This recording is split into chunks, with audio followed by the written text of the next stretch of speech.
Olá, bom dia e bom dia a todos e a todas que nos acompanham em Reguengos de Monsaraz ou online, como estamos nós todos aqui neste painel. Bem-vindos ao painel Um Futuro com Menos Água, da responsabilidade da ANP WWF, a Associação Natureza Portugal, em associação com a WWF. O meu nome é Catarina Grilo, trabalho na ANP e vou ser a moderadora deste painel.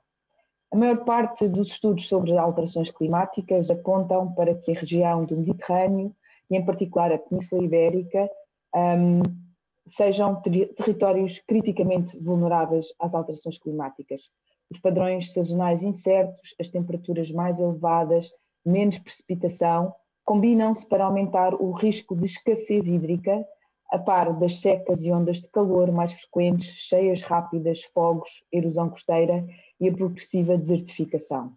Estes riscos vão impactar em particular os ecossistemas e recursos de água doce que já são afetados pela escassez regional, pela procura e extrações excessivas, a fragmentação de rios e poluição.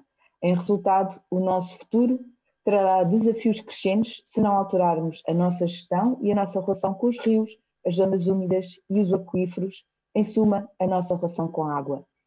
Temos hoje connosco 4 pessoas, uma quarta já quase a entrar, que nos vão falar não só destes problemas, mas também do que está a ser feito e o mais que devemos fazer para que evitemos ter um futuro com menos água.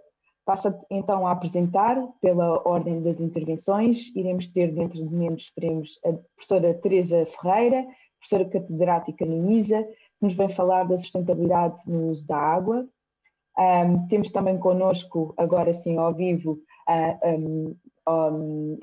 online, Rafael Saiz, que é perito em recursos hídricos da WWF Espanha e que nos vai trazer as perspectivas da WWF sobre a Diretiva Quadro da Água e também a experiência ibérica na gestão da água. Obrigada, Rafael, pela tua presença hoje.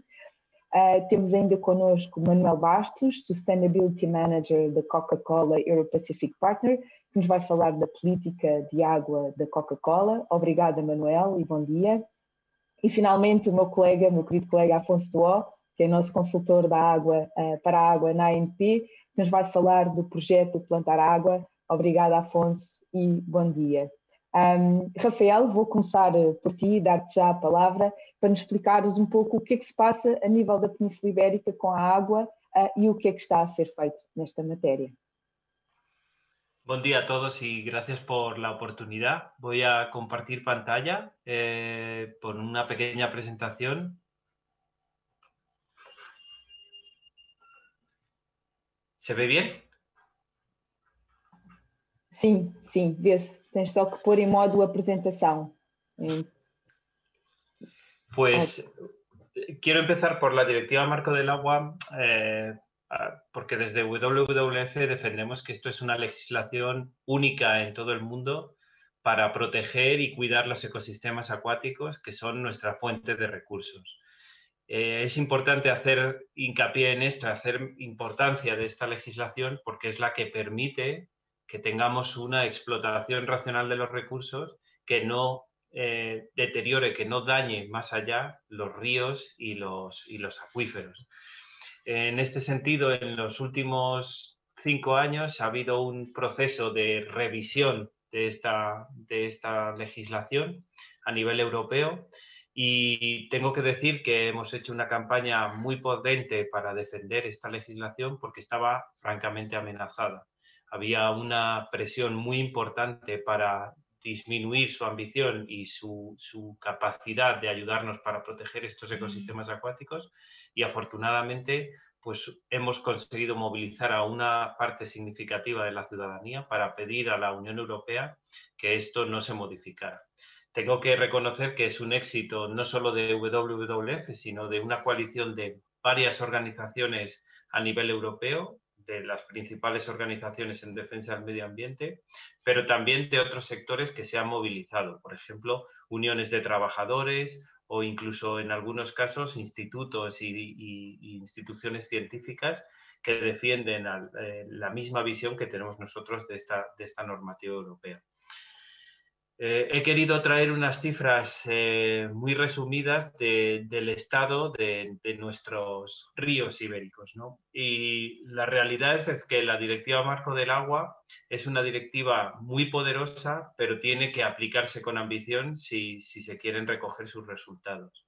Y lo que tenemos es que tanto en España como en Portugal, en ambos países, tan solo hemos alcanzado el 50% de las masas de agua que están en buen estado. Esto significa, de alguna manera, que cumplen con los estándares que marca esta directiva y que permiten una explotación racional al tiempo de no deteriorar.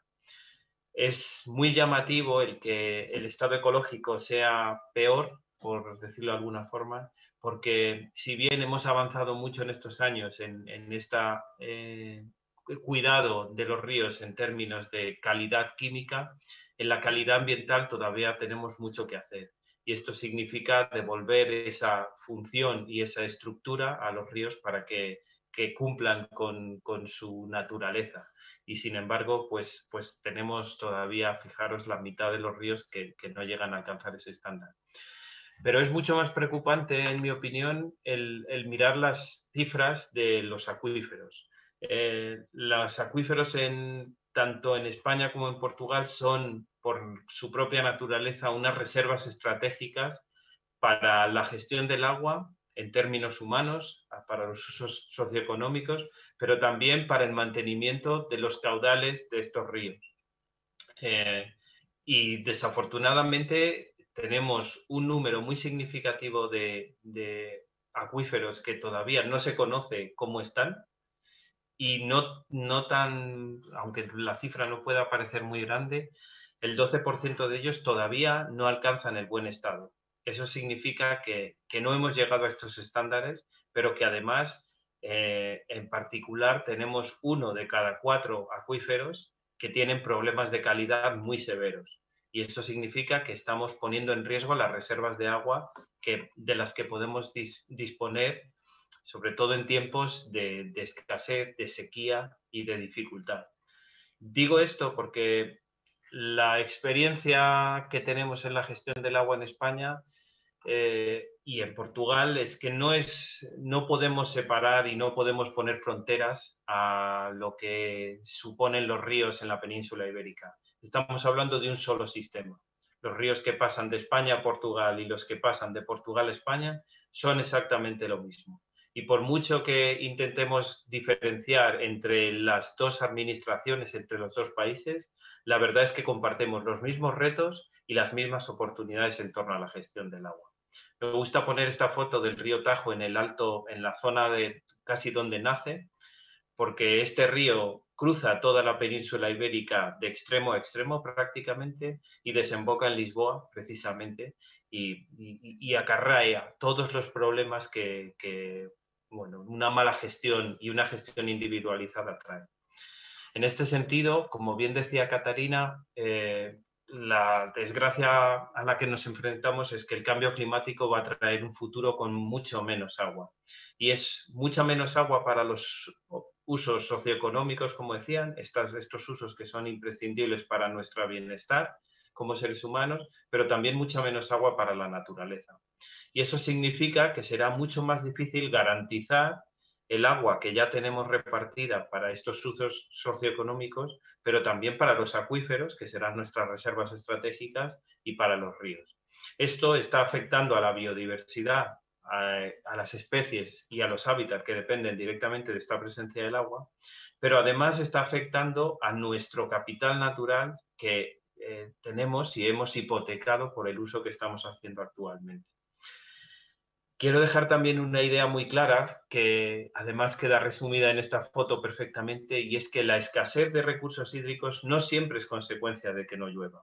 Esta foto es el embalse de Entrepeñas, que es justo uno de los embalses en cabecera del Tajo en España, de donde parte el trasvase que lleva agua desde esta parte de España hasta otra cuenca diferente en Murcia. Pues este embalse casi nunca pasa del 20% de su capacidad, porque toda ese agua se destina a unos usos socioeconómicos que se trasvasan de alguna manera. Con lo cual, esta imagen que podría parecernos que es una escasez por falta de precipitaciones, no refleja la realidad, refleja que se está utilizando el agua de una manera que está siendo contraproducente.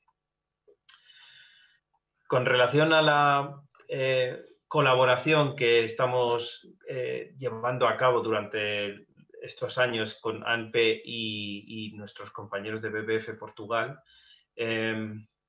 nosotros tenemos la firme creencia de que somos un único sistema, ¿no? Y que los ríos ibéricos necesitan de una acción conjunta.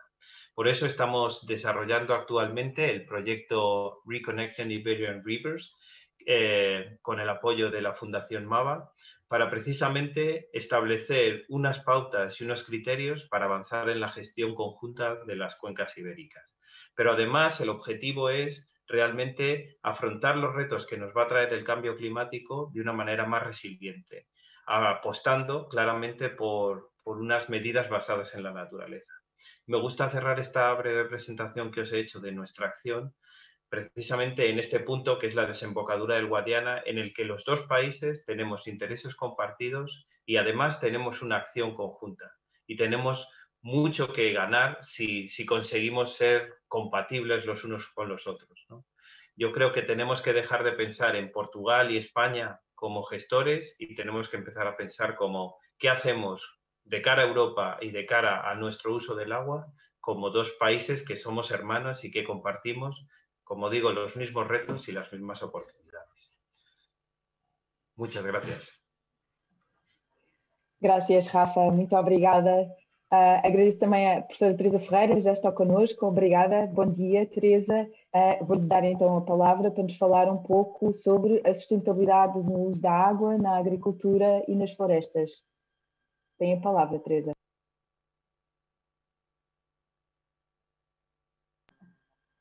Teresa, tenho de ligar o microfone. Obrigada, desculpem chegar um bocadinho atrasada. Eu vou fazer uma partilha.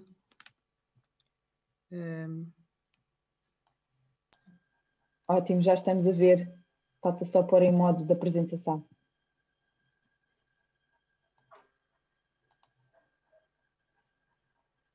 Está ótimo, obrigada. Pronto. Eu hoje ia veicular aqui umas 3 ou 4 ideias só, para poder depois serem utilizadas na discussão. A questão aqui é um pouco quanto e como é que fazemos uso da água na agricultura e proteção também nas florestas.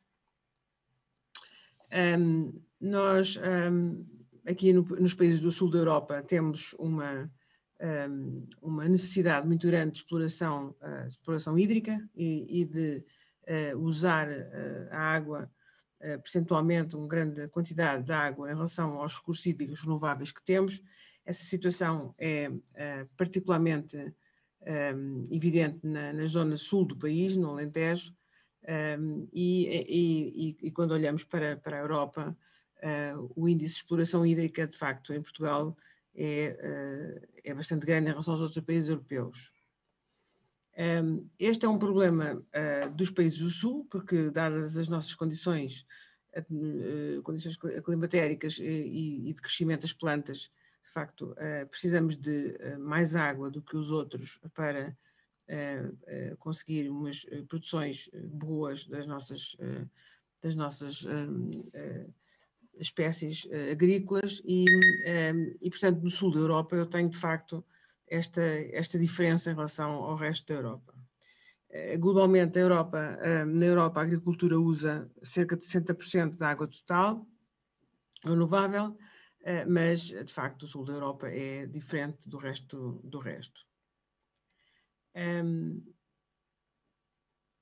Em 2000 e também mais tarde, ainda em 2015, os planos nacionais da água, o Plano Nacional da Água, atribui cerca de 74% ao uso agrícola desta água, enquanto que apenas 7%, 4% e 12% se relacionam com o uso urbano, a indústria e a energia, mas de facto 74%, 75% estão associados ao uso agrícola. E prevê-se um aumento deste consumo no futuro. Em termos de perspectivas temporais, este consumo, e esta é uma imagem tirada recentemente do sítio europeu da Agência Ambiental, a água tem vindo a diminuir globalmente em Portugal, desde 95 a 2017 a quantidade de extração de água tem vindo a diminuir. Também há uma diminuição relativa da agricultura. Reparem que tínhamos visto o PNA 2005-2015 mantém-se mais ou menos igual, mas de facto globalmente há uma diminuição da agricultura, e esta diminuição de consumo de água pelo setor agrícola não é necessariamente acompanhada pela superfície, porque entretanto tem havido um aumento da superfície regada. Portanto, como é que nós usamos menos água e aumentamos a superfície regada? E ao mesmo tempo, digamos, a área das explorações. Fizemos-lo, sobretudo, ao longo dos anos, dos 20 anos que antecederam esta década atual. Nós vemos aqui a quantidade de água que é utilizada por hectare e que vem continuamente a diminuir. Portanto, eu uso menos água por hectare, embora esses hectares tenham maior rentabilidade em termos de produção agrícola. E também vem aqui um aumento concomitante da energia em simultâneo com essa diminuição do volume de água por hectare. Portanto, entretanto, a energia usada na produção agrícola aumenta também muitíssimo. Como é que eu consigo isto? Eu consigo isto através de uma melhoria das redes de distribuição, uma melhoria da instrumentação, que se torna muito fina, a instrumentação de medição da água e de necessidades de rega torna-se muito fina ao nível do próprio campo agrícola. Eu melhoro as técnicas de rega, por exemplo, uma passagem de um sistema de gravidade, que já quase não é usado, para um sistema de gota a gota, que é muito eficiente, mas muito dispendioso do ponto de vista energético. Eu altero as práticas, cada vez tenho mais utilização de águas residuais, embora a nossa utilização de águas residuais na agricultura seja ainda muito baixa comparada com outros países mediterrâneos, e cada vez mais estou a utilizar fontes de energia próprias, por exemplo, painéis fotovoltaicos ou solares para abastecer uma determinada área agrícola. A água é barata em Portugal, no sentido em que a taxa de recursos hídricos não é muito cara e não incorpora externalidades nem externalidades ambientais, e portanto a água não é, claro que se perguntarem ao agricultor se ela é barata, ele diz que não é? Mas de facto, comparativamente e face às exigências e face àquilo que incorpora do ponto de vista ambiental a água, ela não é cara. E finalmente, a última imagem é esta, que é uma questão de escala, não é? Ou seja, quando eu tenho, este trabalho foi publicado recentemente, em 2018, na Science, e portanto, basicamente o que os autores indicam é que quando eu tenho utilizações diferentes da água para diferentes técnicas agrícolas e diferentes formas de explorabilidade, não está aqui incluída a floresta, mas também podia estar, eu tenho diferentes compartimentos do balanço hídrico a serem alterados, a responderem, não é? Por exemplo, por comparação com a rega de superfície e a rega gota a gota, eu tenho uma maior evaporação na rega gota a gota, uma maior transpiração, uma maior transpiração, uma menor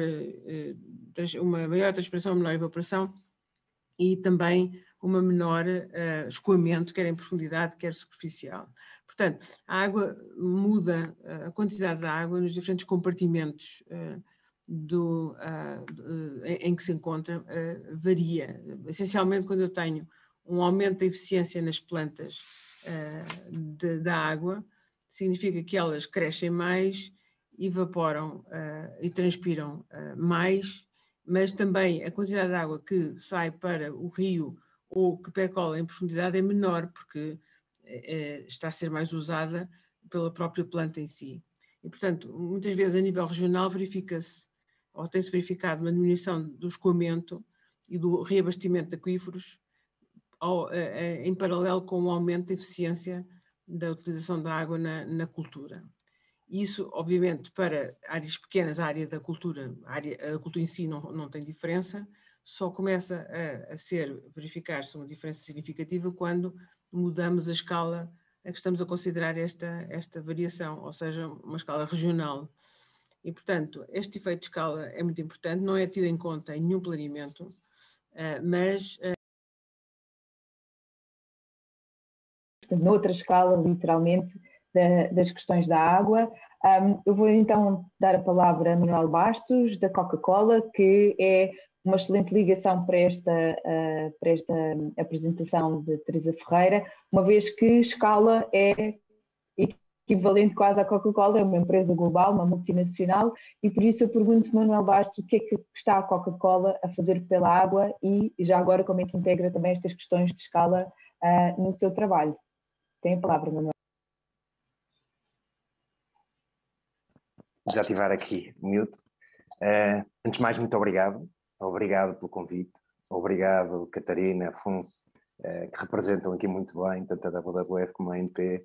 Obrigado também aqui a Teresa Ferreira, do ISA, que também nos acabou por dar aqui uma visão bastante técnica e por me dar aqui informação que, para mim, acaba por ser sempre importante também percebermos isto, que é esta ligação entre o consumo energético e a água, que é também um balanço que nós todos temos que ter em atenção. Ou seja, não basta pensarmos na água como um recurso único, porque este recurso está a par de outros recursos, como a energia, não é? E, portanto, temos que ter esta atenção.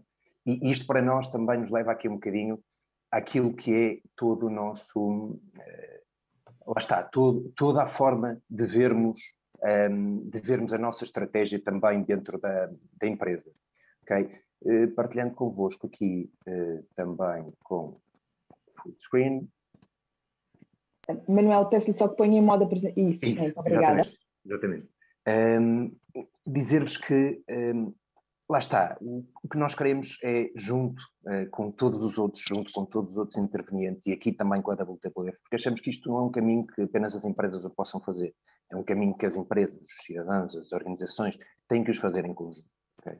E é isso que nós vemos aqui como parte principal. Daí agradecer também esta abertura de portas da ANP para falarmos também um pouco nós sobre o que é a perspectiva aqui um bocadinho da indústria e de que forma que a indústria se está a adaptar também. Lá está, nós como Coca-Cola Euro Pacific Partners, agora esta nova evolução, nós queremos refrescar não só a Europa, temos como missão refrescar não só a Europa, mas também o Pacífico e a Indonésia, okay? Fazer diferença no mercado como todo. E como é que nós queremos fazer esta diferença? Basicamente nós queremos fazer esta diferença de uma forma, prestando o melhor serviço possível aos nossos clientes, termos pessoas que sejam adequadas para isso, termos produtos ótimos que os nossos consumidores continuem a escolhê-los, mas sempre através do caminho da sustentabilidade. Okay? E este é um ponto muito importante. Isto pode parecer um clichê, pode parecer algo que muitos dizem e que por vezes se vê pouco acontecer, mas isso não é uma realidade. Ou seja, na CCEP, em conjunto com a Coca-Cola Company, nós definimos todo um plano de ação e toda uma evolução para os próximos anos que tem por base que a sustentabilidade seja core no seu negócio. Okay? Nós não vemos negócio possível de futuro sem termos um negócio sustentável, sem fazê-lo de forma sustentável. Por isso mesmo, em 2017, nós lançamos um plano de ação, não consideramos um plano de intenções, mas um plano de ação com metas concretas, em que o que pretendemos é que a sustentabilidade esteja no core da empresa e de tudo aquilo que nós fazemos. E por isso mesmo, focamos-nos em 6 pilares base, okay? Não aprofundando muito, mas nós focamos num pilar de clima, lá está, por causa da questão da energia, como nós falávamos e com toda a razão, não podemos descurar isto, e até 2040 nós queremos ser net zero, e isto é um ponto bastante importante, estamos também a antecipar esse compromisso. A nível de packaging, nós estamos a rever todo o nosso packaging, e uma das coisas é evitar que ele se transforme um resíduo nos oceanos, esse é um dos nossos pontos, portanto, que também estamos aqui dessa mesma forma. Okay? A questão das bebidas, a questão de atuarmos na questão do açúcar, atuarmos na questão da sociedade, também na água, que é um ponto muito importante para nós, porque nós temos um plano, nós dependemos da água, não é? Ou seja, 90% do nosso produto é água. Ou seja, a água é, para além de a nível do planeta, a água ser um recurso muito escasso, nós dependemos também desse recurso para o nosso negócio. Portanto, se nós também não protegermos, também não existe negócio. Portanto, tão simples quanto isto. E é importante que percebamos que, em primeiro lugar, tem que estar a água. E por isso também vamos mostrar aqui alguns dos pontos que fomos transformando com a questão de água. E outro tem a ver também com toda a nossa cadeia de valor, porque é importante que isto não seja só reduzido e que todas estas ações não tenham só ação direta, digamos assim, na operação da Coca-Cola, mas na operação de toda a cadeia de valor da Coca-Cola, e isso é um ponto importantíssimo. Dizendo-vos que em 2020 nós continuamos com vitórias bastante importantes. Continuamos com uma redução do consumo de água, do consumo específico de água por litro, muito importante, que aqui já falamos de 13,7 desde 2010. Passamos, por exemplo, todas as nossas fábricas a 100% de eletricidade renovável, de fonte renovável, portanto também outro ponto importantíssimo. Temos já países onde já conseguimos, por exemplo, a nível de embalagens, conseguirmos 100% de RPET, ou seja, conseguimos que as nossas embalagens sejam cada vez mais circulares. E outro ponto também interessante é que continuamos com projetos de replenish de água, em recuperar água e devolver água à natureza. Essa é também uma das prioridades da Coca-Cola, e temos já 15 projetos a desenvolver por toda a Europa, que também achamos que é um ponto crucial. Quanto à água, e falamos aqui que para nós a água tem 3 estratégias cruciais. Uma é reduzirmos o consumo específico de água na nossa produção, e que aí temos uma meta de reduzir 20% do consumo de água até 2025. Outro dos pontos tem a ver com proteger a água que utilizamos dos nossos mananciais, dos nossos recursos, das nossas fontes. E, para além disso, a recuperação, o replenish, nós chamamos de replenish. Sobretudo, conseguirmos trazer em zonas de stress hídrico, recuperar a água para que possamos, lá está, recuperar todo o ecossistema também envolvido. E aqui, dar-vos só nota que nós em todas as nossas fábricas temos planos, temos vulnerability assessments, que são muito importantes em todas as nossas fábricas para garantirmos que estamos a utilizar a água da melhor forma, que não estamos de algum modo a contaminar os sistemas onde recuperamos a nossa água, digamos assim, e é muito importante que isto seja feito segundo os mais altos estándares de qualidade, e para além disso também com medições constantes de nível hidrostático e de nível hidrodinâmico da água, e isto são pontos cruciais, e garantimos que não há nenhuma exploração que seja extraordinária desse mesmo recurso. E dizer-se também, e este é um ponto que também nos orgulha muito desde Portugal, que é nós temos este repto, lá está, de reduzir o consumo de água, e em toda a CCEP, a nível europeu, falamos de 13,7% de redução desde 2010. No entanto, em Portugal nós já fizemos até mais do que isso, nós mais que dobramos esta redução. Nós tivemos uma redução de 27,6% na nossa fábrica de Setúbal, que são dados fantásticos. Nós conseguimos ter um rácio de produção por litro de 1,62, ou seja, nós gastamos 1,62 litros de água por cada litro de produto produzido, final. Portanto, falamos de um dos rácios mais baixos da indústria. Por aqueles dados que vemos a nível dos rácios da indústria, pelo Roundtable do Beer, uma das coisas que nós percebemos é que os rácios estão mais ou menos à volta de 1,84 nos refrigerantes, e nós conseguimos ter um rácio bastante baixo, e mesmo assim com linhas de retornável. Também é um dos pontos que, lá está, a própria operação de lavagem de garrafas acaba por também gastar alguma água nesse mesmo sentido. E isso é para nós um ponto fundamental, que é continuarmos esta redução de água e da utilização de água, de sermos cada vez mais eficientes. Mas o que nos liga também hoje muito aqui à WWF, e este é um dos pontos que eu gostava aqui de vos falar, que temos muito carinho e orgulho em conseguir ter desafiado a WWF e conseguir também criar em Portugal este projeto que é tão importante, okay, para nós, foi a questão do plantar água, ou seja, entre os 15 projetos de replenish que nós temos a nível europeu, e que nos permitem aqui conseguir recuperar mais de 275% da água que nós utilizamos nos nossos processos de fabrico. Estamos aqui nos processos de fabrico e no próprio produto. Nós falamos que estes dados são cruciais, percebermos que nós temos também que devolver à natureza esta água. Okay? E mesmo a nível ibérico, visto que está aqui também o Rafael, um dos pontos é exatamente esse, é trabalharmos em comum entre Portugal e Espanha. Os nossos rios são comuns, as nossas áreas são comuns, e termos também estes projetos de recuperação hídrica a nível global e a nível ibérico também. E mesmo a nível ibérico, nós já conseguimos superar os 100% da água utilizada em todos os nossos produtos, através de projetos de replantes, que é também algo bastante importante.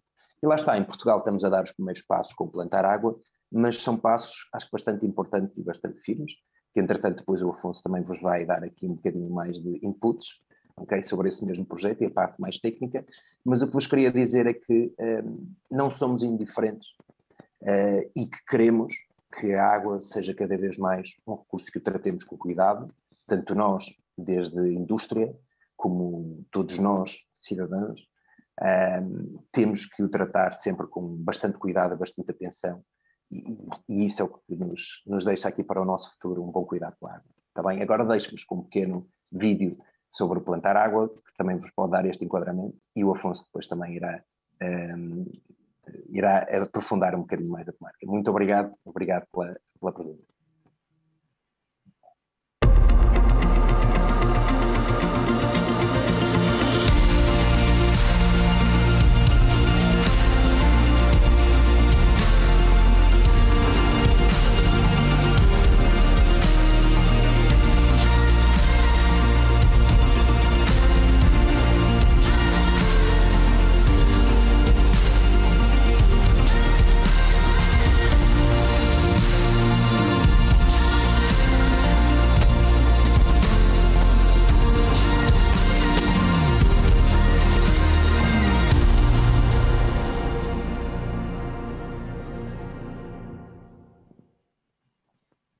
Muito obrigada, Manuel. Foi ótimo conhecer em pormenor, então, o trabalho que a Coca-Cola tem vindo a fazer pelo mundo inteiro, em particular aqui em Portugal.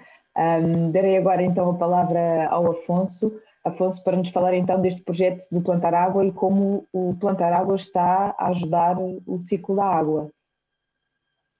Sim, olá a todos e obrigado, Catarina. É interessante fazer esta ponte e agradeço desde já ao Manel porque nós conseguimos encaixar isto bem de uma apresentação para a outra e espelha bem uma cooperação que no fundo já fazemos com a Coca-Cola há largos anos. Esta experiência tem agora outra escala, felizmente, mas já vem traz o trabalho que vínhamos a fazer. Eu não vou demorar com o Plantar Água, visto que já abordámos um pouco aquilo que é o projeto, já apareceram ali os grandes números no fundo. Nós, no entanto, desde 2007 que já temos algum trabalho com a Coca-Cola de restauro na bacia do Guadiana e em toda a bacia ibérica, e agora com o apoio da Coca-Cola temos este laboratório vivo com uma escala já de cerca de 100 hectares, portanto estamos a crescer e queremos chegar ainda mais longe, já vos falo nisso. Estamos a plantar o quê e para quem? Como já falámos, há uma escala de intervenção que é florestal, de restauro ecológico, no fundo, não apenas da floresta, mas todo o ecossistema, mas há também uma componente social de envolvimento das comunidades que para nós é muito importante, e depois a parte, obviamente, da melhoria, de facto, do ciclo da água em todas as suas componentes. Houve, de facto, uns projetos pioneiros que eu rapidamente queria abordar. Na Bacia do Guadiana, como eu disse, na Ribeira do Vascão tínhamos já feito com parcerias institucionais e locais e com uma metodologia de parceria com a WWF Espanha e com a Coca-Cola também em Espanha, com os quais e outros parceiros locais fizemos essa intervenção articulada na altura.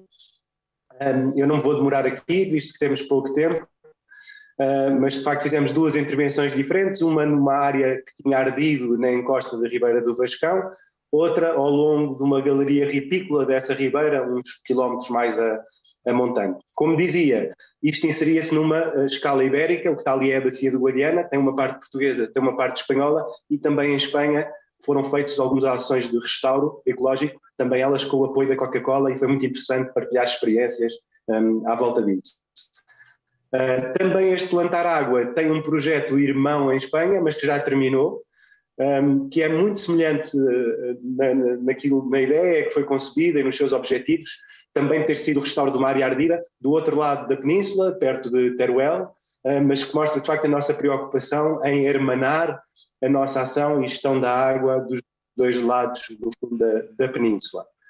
Números gordos do Plantar Água, como disse, os tais 100 mil hectares, os tais cerca de 50 mil plantas autóctones, que eu vos passo a dizer melhor como é que foram implementadas. A parte do restauro, enfim, tem uma parte mais técnica, obviamente, da intervenção florestal, mas, sobretudo, tanto das árvores e os arbustos foram selecionados e foram zonados em função dos declives, do substrato, do tipo de solo, portanto, e da exposição solar, e isto é importante, não se pode fazer a mesma coisa em todo lado. E depois um adensamento da galeria ripícola, que é relativamente escassa e muito sensível e que pode permitir, de facto, uma melhoria significativa da qualidade da água. Há depois uma componente que tem estado um bocadinho em suspenso devido à pandemia, que é a componente de trabalho de campo com outros organismos que são nossos parceiros, e uma que temos vindo a fazer ao longo do tempo, que é isso, monitorizando sempre aquilo que chamamos as variáveis de capital natural, e que a Coca-Cola tem preocupação de, em todos os seus projetos de replenishment, de ter essa monitorização. Para nós é também uma mais-valia, porque podemos sustentar a nível científico o projeto e garantir, no fundo, que os resultados finais têm, de facto, uma mais-valia para o território. Aqui uma breve lista das espécies principais que nós estamos a plantar e uma imagem da Ribeira da Flopana, onde se localiza isto. A fase crucial e mais larga de plantação já foi concluída. Estamos agora na estação seca, que é uma estação de pausa, e no próximo outono e inverno, quando começar a chover, vamos ver quais foram as perdas e repor, no fundo, algumas das perdas, que é natural que haja sempre plantas que não resistem a esta longa estiagem que há na Serra do Caldeirão. Há toda uma série de ações de comunicação que são importantes, como eu dizia, ficaram um bocadinho em stand-by por causa da pandemia, mas que esperamos agora poder recuperar. São ações com as escolas, com outros proprietários florestais, sobretudo, e com outros produtores da região que podem, no fundo, ver as boas práticas e que queremos que multipliquem, no fundo, a nossa iniciativa. Para terminar, o que para nós é mais importante é percebermos que, obviamente, 100 hectares já é bom, mas é curto. Para termos o tal efeito de escala que a professora Teresa Ferreira referia, precisamos de facto de ampliar a nossa escala de intervenção. E criámos então este diálogo da paisagem da Serra Algarvia, onde estamos não só com a Coca-Cola, mas com uma série de outros parceiros fundamentais, com os quais temos a nível regional articulado já outras ações, e com isto queremos alavancar um processo de restauro à escala da paisagem, onde temos de facto uns resultados mais alargados. Este é no fundo o esquema geral para terminar da visão que nós temos, em que nós funcionamos um pouco como intermediários entre aquilo que é o financiamento privado e o financiamento público, partilhado por todos aqueles stakeholders que aparecem na parte de cima, visando os tais projetos de restauro com resultados à escala regional. E com isto concluo e obrigado a todos por esta atenção.